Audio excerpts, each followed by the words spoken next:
Hello, everybody. Welcome to another episode of Peter Explains It All. I think this is episode 8 or 9. I'm not quite sure. But today we're going to be covering the last track. By popular demand, I, for the first time, did a poll trying to see what song they wanted to hear next for Peter Explains It All. And if you want to take part in that next time, join the Discord, please.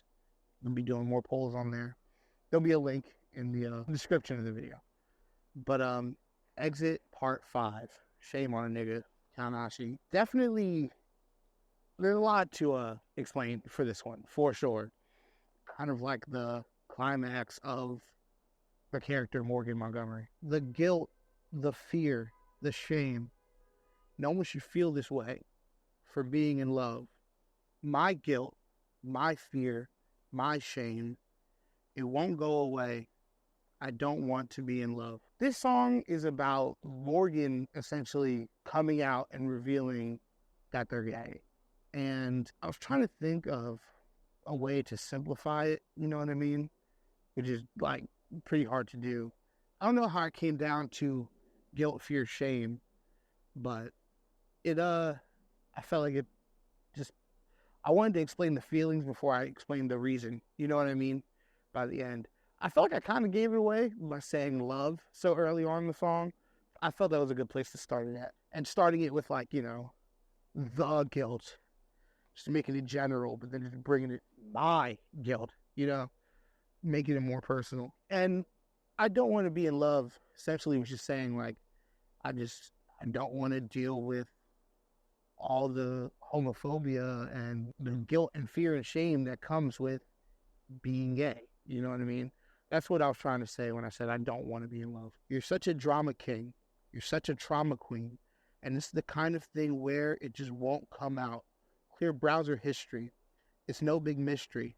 It's just the kind of thing where you just need to come out. I really based it around Trauma Queen because that was a band from South Carolina. And I just felt like Drama Queen, I could have split it up into two different things. You know what I mean? Trauma Queen and Drama King. So that's where that came from. Very glad I was able to use that band name in the song. Clear browser history. I feel like it's self-explanatory. Just kind of mocking, you know what I mean, early on in the song. Just giving you the annoyed feeling that Morgan had. And it's just the kind of thing where you just need to come out. It's almost the self-doubt talking to Morgan. You know what I mean? Mocking, once again, very early on in the song. I turn my fear into hatred, red, blistering, and it's about to come out. I'm about to come out. I turn my fear into hatred. I feel like that is something that's been popping up a lot lately in my life, even before writing this song. It's just like, that's what's on the other side of like hatred, It's like, instead of getting rid of the hatred, I'm trying to think how to explain it. It's like instead of dealing with fear and instead of dealing with sadness, people just stay in a place of hatred, is what I'm trying to say. It's like, because what's on the other side of hatred, I feel like, is sadness. And instead of dealing with those internally negative emotions, they do these external emotions of like hatred. Fuck you, instead of like, I'm grieving, I'm sad, I'm scared. Things like that. So the fear that Morgan felt so early on in the record, in like Humiliation Ritual, they turned that fear, instead of confronting it, they turn it into hatred. Examples like, jumping Jamie and like being a bully, things like that. I turn my fear into hatred. Red, blistering. I'm still trying to personify the character in a way. Like, red is like the color of Morgan. You know what I mean? When I think of red, I think about anger and just extreme emotions. Whether it's, sad or scared or mad, just extreme. Everything Morgan feels is very extreme. And it's about to come out as in like, I'm about to lash out, Come out as in, come out in the song, but also come out just, like I said, the extremity. Lash out on somebody. I did not come out that closet. Trespassed and displayed. The door was pried open. I'm here in dismay. I did not come out that closet. Trespassed and displayed. The door was pried open. I'm hearing dismay. I kind of wanted to express the feeling of intrusive people in your life. You know what I mean? It's not like Morgan just openly within their own time and their own comfort came out. It was more just it was forced upon them. You know what I mean? Which I feel like a lot of people can relate to. When I heard it instrumentally in the song was such an extreme mood change that I felt like that's what came to my mind when I heard the music. Just that type of situation. I love hearing the instrumental with no context. You know what I mean? Just as close to finished as it can be, because each part kind of makes me feel something, you know? When City put that lead on it, it has such a Via by Volumes feeling to me. It has such a Controller by Misery Signals feeling to me that it was a real emotional, serious part. And I knew the lyrics had to reflect that. And the idea for Alex, I think it was Alex's idea to sing. The idea to add that with it as the first clean vocals on the record, it was so perfect. I love it. I really do. I'm hearing dismay. I think he wrote that part. I don't remember writing those lyrics. Yeah, one of my favorite parts. And trespassed and displayed in the sense of just a violation of someone's space and privacy, and displayed as in mocked and shamed. You know what I mean? Guilt, my guilt, my guilt and my shame, my guilt and my shame, my guilt, my guilt and my guilt and my shame and my shame. Man, this one, it was another one of those mood changes upon listening to the song. That emotional lead guitar, I knew those lyrics fit that part. And once I heard that, it switched the song, it's flipping to another chapter of a book. It was just and that's what the chapter said to me, was just a freak out, just lashing out, and I knew it wasn't going to be no singing. I knew it wasn't going to be no spoken word. I just knew that it was going to be anger. And the way that the riff was so rhythmic and it just kept repeating, I just knew this is one of those parts where I'm going to follow the riff. Those words, they're such extreme words, guilt and shame. I knew it all fit. I just kept repeating it. Very inspired by number 12 for that part. I was trying to get this disgusting voice going, low, but almost like in a microanica kind of way. Just an ugly voice, And I just knew that it had to be all one part. So I just kept Evan, please, from the top, over and over until I got it down exactly. No skips, no breaths, no, just, you know what I mean? I couldn't punch in that part. It had to be all one part. I'm very glad with how it came out. And I've never been one that like to layer vocals. I don't really like to even do multiple takes, but the highs and the lows and the textures that I added to it in the back, I felt like they were needed. They were really needed for that part. I still love those parts. Just listening to the background for how high I could go. I was just trying to go as high as I could, or as low as I could. So you just really felt what I was saying. I feel like I'm Cliche Guevara fighting a civil Cold War, and my firearm is like a firework, and it's so entertaining for just everyone to watch me take myself down in this colorful, ridiculous, immature way. That part I had written and saved on Facebook Messenger. I used to use Facebook Messenger as my notes app. I would type things and send it to myself. If you type in your name, you can send yourself a message. And I just wanted to recall back to something.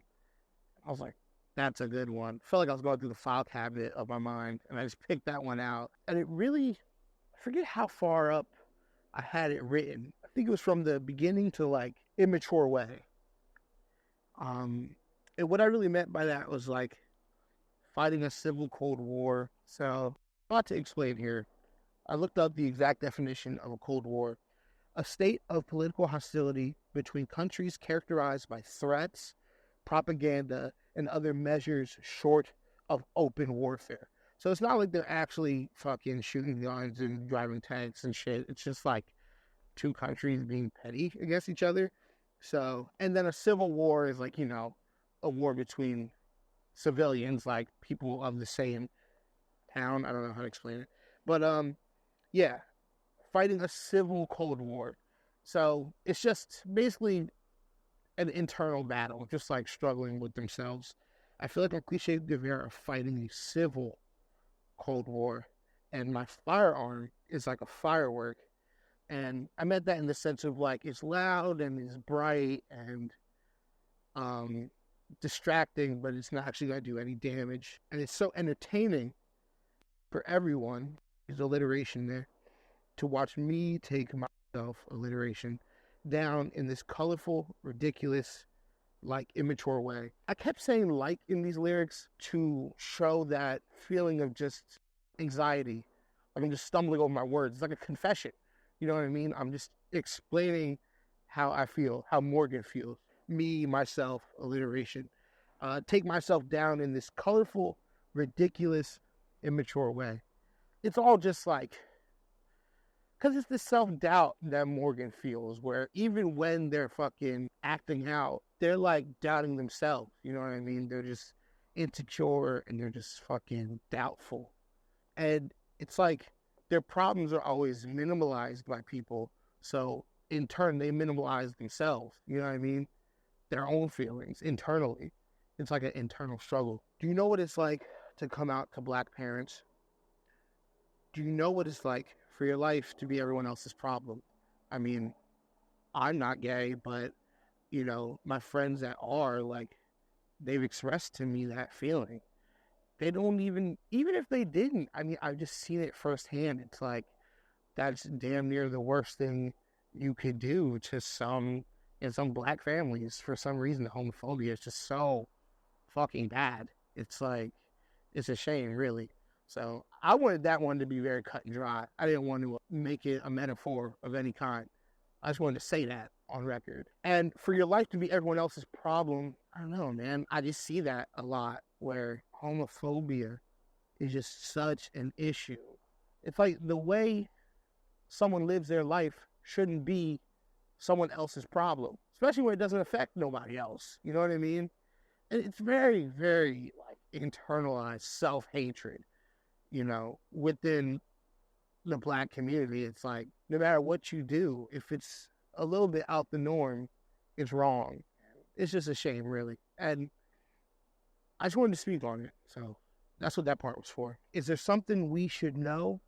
Is there sugar in your tank? Put some bass in your voice and stand up straight. Yes, I'm gay.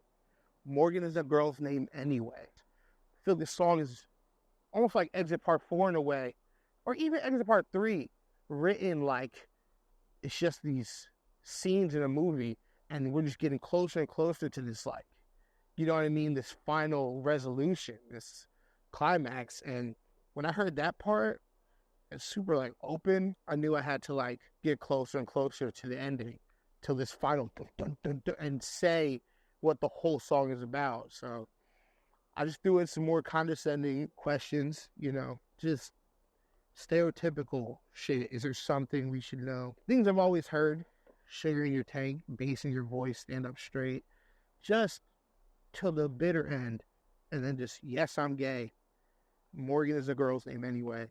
And it just, I don't know, it just came to me so naturally. Morgan is a girl's name anyway. I was so glad I thought that, because I just feel like it's such a good way to, right after saying just the big reveal, yes, I'm gay, just putting in a line like that, it's like, I feel like it's something he would have said in the movie. You know what I mean? If there was a Kadashi movie. Morgan is a girl's name anyway. My guilt, my fear, my shame, take it all away. My guilt, my fear, my shame, take it all away. I don't care if you're straight. Just let me be me. My guilt, my fear, my shame, take it all away. We had another ending written, and we just weren't feeling it. It was like, this song needs something more. It needs to, like, this is an exit. I feel like we always write the exits with a lot of damn near cinematography. You know what I mean? It's like, it has to be this big moment. And after revealing such a major part of the story, Morgan is gay, it's like, what more? Now I can just talk about anything. You know what I mean? So I wanted to, they wrote a part that was just, I don't know why we decided to take that route, but it was really inspired by like Oceana, a band from Florida, specifically Clean Head EP, like direct rip of just that feeling that they had. Because it was extremely emotional, that fucking EP. And just the acoustic guitar, the clapping, I knew it had to be like something we could all sing together. You know what I mean? Repetitious and just like something you could just let go to. The Chariot was an inspiration for that ending. Of Machines was an inspiration for that ending. Just something that just like a motherfucker would get in the crowd. You know what I mean? And just sing along with everybody. I don't care if you're straight. Just let me be me. I'm glad I threw that in there. Because I was just going to say those two parts over again. My guilt, my fear, my shame. Take it all away. I just had to throw in one little, you know what I mean? I'm very satisfied with how that turned out. And lately, I've been feeling like an underdog, barking up the wrong tree, feeling empty, a self-fulfilling prophecy. Put my feelings aside, and I've been lost for a while now. Yeah, that part is amazing. I can't even take credit for that. That is all Alex. He comes out with these crazy lyrics sometimes, and it just improves the song so much more. So, big fan of Alex's writing. The title itself, I wanted to include one of those words, you know, guilt, fear, or shame. And actually with Alex listening to Wu-Tang, 36 Chambers on some long night drive, it's just like, that'd be fucking crazy. Like, rip a fucking Wu-Tang title. Like, so I'm very, very satisfied with how that came out. I love it. Like, the exit songs always end up being like so important to me. And this is no different. I don't know, man. These songs keep getting better and better, in my opinion. More meaning. They're heavier. They're more beautiful. And I'm excited for y'all to hear the next one. I do want to clarify in this video that, like, the exits, because there's an exit at the end of every release we've done. It's like the conclusion. It's like the build. It's what it's all been leading up to. And in terms of Lemon House, it's like the character's final fucking, the big reveal of their meaning and their purpose and their, like, what it's all about for them, you know, for Exit Part 3. Because that's like a very hypothetical and it's very like, it's like the deleted scenes of the story. Exit Part 3 was like, well, what if Jamie, you know what I mean, killed themselves? Then you've got like Exit Part 4, which was like more literal. It's literally what happened. Exit Part 4 was like, this one, Exit Part 5, is like, it's this huge chunk of context that you need. It's like what it all leads to for Morgan.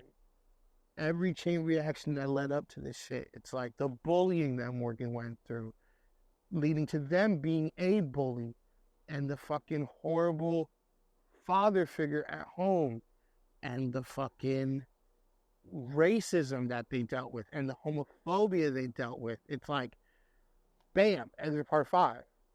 You know, so listening to the Exit songs, even Exit Part 1 was like mine, where there was no context. I was just writing metalcore for myself. This is how I felt. You know what I mean? I fucking hate living in Westchester. Exit Part 2 was that for me, where it's like, you know, I still haven't gotten out of this shit, but I'm fucking trying. The Exit songs always have this like very character-based like conclusion. I think it's going to make it a little easier for people to listen to and understand what the fuck's going on. Influences for this song, Exit Part 5, like I said before, Volumes and like Misery Signals, Number 12 was a big inspiration. And really like Coheed 4-1, like the way the end of the record feels like, really feels like you're in the thick of the story. I wanted to feel that way when you were listening to this song. Like, this isn't just some song you smosh to, whatever. It's like you're in the story. You know what I mean? And I feel that when I listen to it. Well, thank you guys. The sun has set. We are done another episode of Peter Explains It All. Please like, comment, subscribe, share. What else can they do with it? Post on your Pinterest. I don't know. All of that stuff. And tune in for the next episode. Peace.